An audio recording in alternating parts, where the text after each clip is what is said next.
right, chat. We do have Crime Time. W Crime Time. I do love Crime Time. He's focused on killer Santas. But maybe not so surprisingly, there have been some real-life killer Santas out there. And in this video, I'm going to tell you about the disturbing stories of a couple of them. Just a heads up, this video may not be holly jolly, and there are some darker themes. Joseph and Alice Ortega loved Christmas. It was their favorite time of year to spend with their family. Their two oldest sons, James and Charles. Chat, is it me or is Santa the only one that like scares the shit out of me? Damn, this family, all this guillot for stuff? And their daughters, Letitia, Alicia, and Sylvia. On Christmas I'm gonna tell you something, chat. These two have different dads than this one. You guys agree? Eve of 2008, the Ortega family invited all 5 of their adult children and their families to their home in Covina, California, the middle to upper middle class, low crime community about 20 miles east of Los Angeles. The family was in the middle of a Christmas Eve poker game when the doorbell rang, and what unfolded next was unimaginable. Shortly after the doorbell sounded, police received 911 calls from the Ortega's neighbor. Okay. The caller cried into the phone that someone was burning down the Ortega's house. Oh my God. That someone was Bruce Jeffrey Pardo, dressed in a Santa Claus suit. The fire department was dispatched to the Ortega house, but the calls kept coming in. Some even Chat, could you imagine being killed by Santa? reported that they heard shooting coming from the house, and when the police arrived at the scene, it was a total nightmare. The only surviving Ortega family members police could locate was Letitia, her husband, and their 8-year-old daughter, who managed to escape the house and make it to a neighbor's house. Immediately. What is in your house? Immediately. Ma'am, is the guy in your house right now? We're having 2 houses down on the cul-de-sac. Okay. Ma'am, hold on. Is he at your house? Yes, he's got the shooting. What do you think his name is, Bruce? His name is Bruce Pardo. Okay, and who is he to you guys? Who is he to you? He's my ex-brother-in-law. They're going through this right now. Okay. Oh, shit. Those eyes. Yeah, he's a demon. Okay. With my sister. Hold on 1 second, okay? I don't know who else. That's crazy, Flea. I know, ma'am. Just stay on the phone. Chat, is anybody else scared of Santa? Like Santa? Bro, isn't it weird to think that this man just breaks into people's houses all day and then eats their cookies and leaves gifts for their kids? What's up with that, huh? Family, there's 30 people, 25 people. I know. It's okay. The officers are there. They're trying to get to you guys, okay? 25 people? Letitia's daughter, however, had been shot, so the family had already made their way to the hospital. What happened was Sylvia Ortega Pardo, Pardo's soon-to-be ex-wife, had finalized their divorce the week prior to the attack. This apparently caused Bruce to snap in the worst way imaginable, and this was his whoever this is, who the fuck is this? She got some shit going on. Way of getting revenge. Bruce had arrived at the Ortega home in a Santa costume with a gift-wrapped package containing a rolling air compressor converted to deliver gasoline from it, and at least 4 9mm semi-automatic handguns. Oh my fuck. His 8-year-old niece Katrina, the daughter of Letitia, ran to answer the door in excitement to be greeted with the Santa, only to be shot in the face. That's so not fair, man. It's crazy what humans can do to another human, bro. Luckily, she survived. Oh, Bruce thank God! Why did I just unpause that? Oh, shit! Started firing Bro, that was the biggest cliffhanger of my life! I'm so sorry, Jack. I won't do it again. Indiscriminately at fleeing partygoers. After he ran out of bullets, Bruce pulled out his homemade flamethrower to spray 18 gallons of gasoline into the house, causing it to burn down. In the middle of investigating the aftermath of this chaotic scene, police received a tip. Bro, by the way, she does not fuck with Santa Claus no more. I guarantee that. From a neighbor. She and her husband had seen a car leaving the cul-de-sac at around 11:45 p.m. Police started searching the Ortega's scorched home. They found bodies burned beyond recognition, which were later identified as missing Ortega family members. Oh my God. A total of 9 people were murdered. Oh my God. While police were busy investigating this massacre, they received a call from Bruce's brother, Brad Pardo, who returned home from a Christmas party to find his brother laying dead in a pool of blood. Bruce had taken his own life.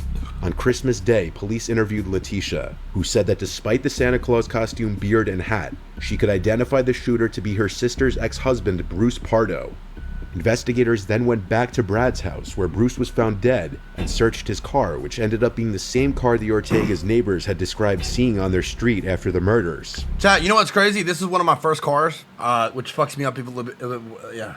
Inside the vehicle, Dodge police Caliber found a Santa suit and thousands of rounds of ammunition. The car had also been booby-trapped to explode once the Santa suit was removed, and though the vehicle exploded, no one was injured. The autopsy of Bruce revealed third-degree burns on his hands and arms, and part of the Santa suit had melted onto his body. Police also found $17,000 in cash cling-wrapped on his legs inside a girdle. Police believed he didn't initially plan to kill himself. Around the same time, a man reported a suspicious car parked in front of his Pasadena home. Police ran the plates and found the car had been rented by Bruce. Though the car wasn't rigged, it was packed with supplies including a computer, clothes, water, food, and maps of the US and Mexico. Police believe Bruce had been planning on escaping to Mexico after his killing spree, and this was his getaway vehicle.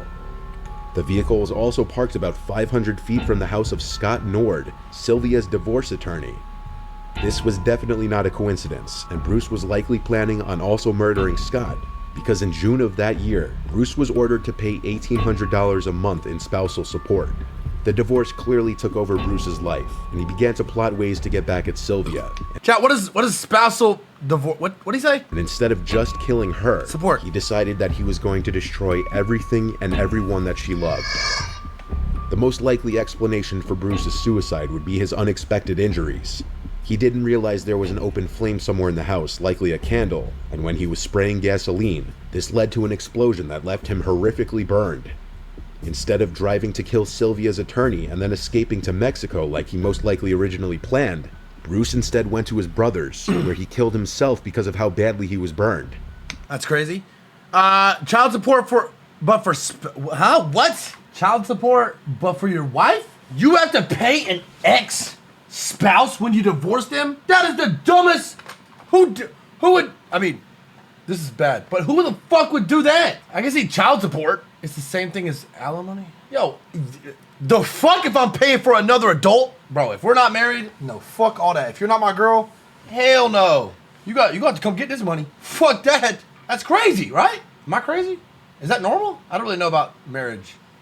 I don't know if that's normal. See, that makes me... Oh, who's at fault for the divorce? Okay, that's not crazy? That's crazy as fuck! I gotta pay for another grown-ass adult? Hell no. You better go get a job. What if she fucking cheats on me? And I gotta pay for her? Depends on the lifestyle. No, nah. As long as... I guess... As long as it's both ways, I guess, whatever. It all depends on the circumstance of the split. That's crazy. I can see the stay-at-home mom thing.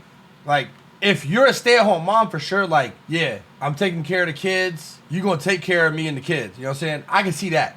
You know what I'm saying? But if we ain't got no kids and I don't want to be with you no more and you don't want to be with me, I ain't paying shit. I don't give a fuck. Especially if she cheats on me, hell no. I'm yapping.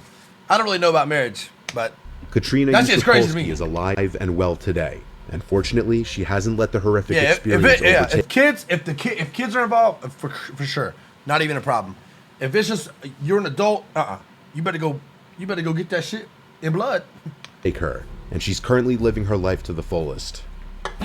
But unfortunately, Bruce Pardo was not the only story of a killer Santa named Bruce. Bruce MacArthur was known as an outwardly jovial man who was the perfect Santa due to his ample white hair and beard, and so that's what he did as his second job. He was a Santa at Toronto's Agincourt Mall until of course, this is in Toronto, 2016. Man. Bruce was at the time 68 years old. Damn. And when he wasn't working as a mall Santa, he was working as a successful landscaper, trusted by his many clients to turn their yards into ample lush as a gardens. stretch? What do you mean? The sick thing is, Bruce's jolly personality he conveyed was the just shit looks a front. sparse. The parents happily watching their kids on his knee, and his clients admiring their new lawns had no idea what Bruce actually was. A necrophile and a serial killer. What do you mean? I don't know Little what I mean. did one of his clients know, he was turning their lush new garden into a graveyard.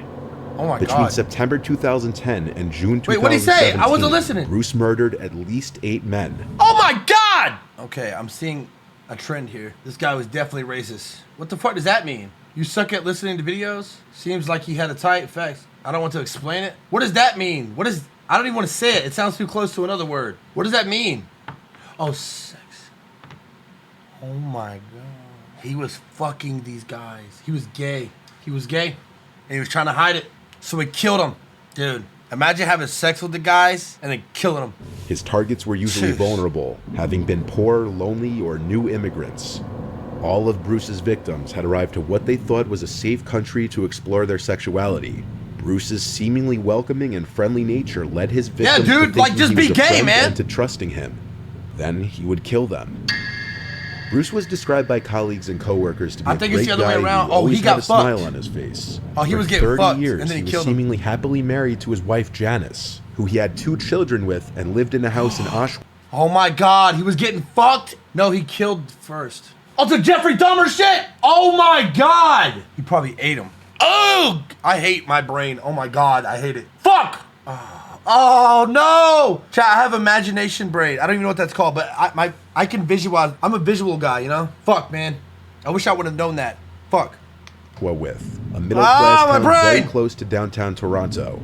In the late 90s, however, Bruce came out of the closet, probably to the shock of his wife, and not long after suggesting that the two have an... What you think he ate first? I don't know. He looks like a burger kind of guy. Like he looks like burger with chili and cheese on it, no ketchup or nothing.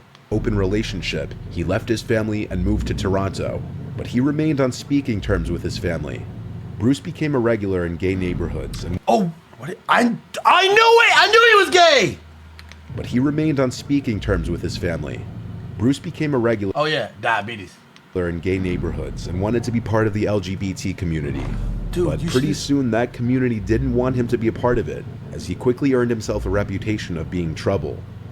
In 2003, when in his late 50s, Bruce received his first criminal conviction for the assault of a man with an iron pipe in the man's home 2 years prior. Bruce turned himself into the police, and throughout the case, he maintained that he blacked out before the assault and didn't know why he did it.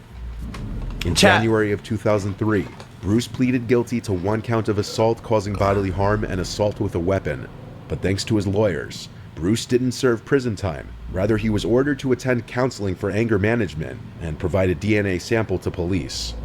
A few months later, Bruce had his record suspended, so nobody would ever know that he'd been arrested at all.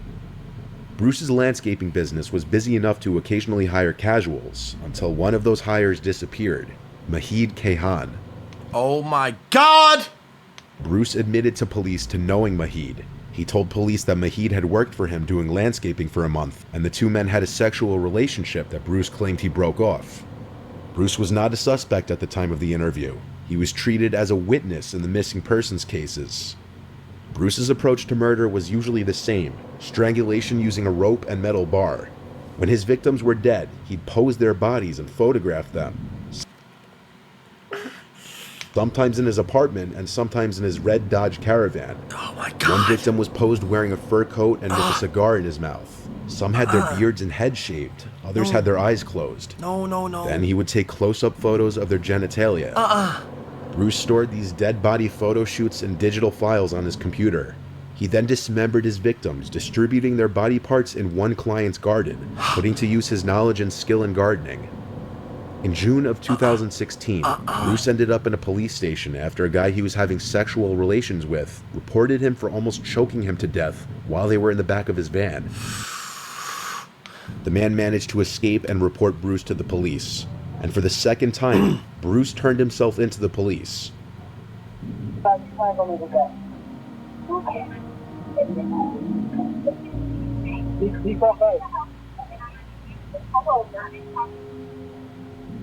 We're inside the guy's van. There's Bruce. For a while, we tried to make out once in a while. All of a sudden, he grabbed me by the throat, threw me on behind my back. Grabbed me by the throat and tried to strangle me. The man who reported Bruce claimed they were hooking up in the back of his van when Bruce started choking him violently.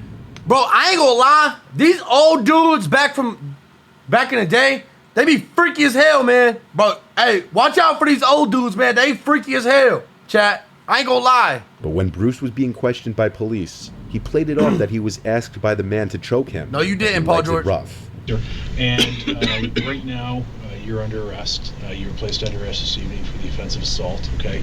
You've been brought here 232 Division for the purposes of being investigated for that offense, okay? So, an allegation I ain't gonna lie, when cops read you that shit off and you gotta be like, okay. Shut your bitch ass up! Shut the fuck up, you know why I'm here, bitch. has been made against you, and this officer in just a moment is going to let you know exactly what that allegation is. Man, okay? shut the fuck up, that's what I The told him. allegations are that around 6:30 p.m. this evening. I told her to bitch ass to shut the fuck up too. A gentleman by the name of Sorry, I don't know why I'm so angry. at the Chat, let me tell you something. I have a story to tell y'all. intersection of Bathurst After and this, I have a Finch. story to tell y'all. Man, fuck the cops, bro. During the Oh, my course mama, fuck them. of your involvement with him, there was an allegation made of an assault, which in choking was the allegation made. I mean, they doing the right thing here, but That's fuck the basically cops, why you're man. under arrest today for that assault. Okay. Okay.